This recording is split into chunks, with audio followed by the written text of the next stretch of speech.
Yang pertama, ketawa kalem. Iya ya, lucu banget ya si Tia. Yang kedua, ketawa orang tantrum.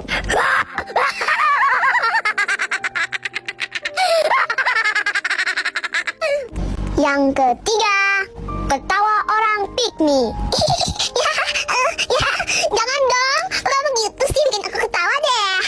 Subun. Dan yang terakhir, ketawa nomor 4, ketawa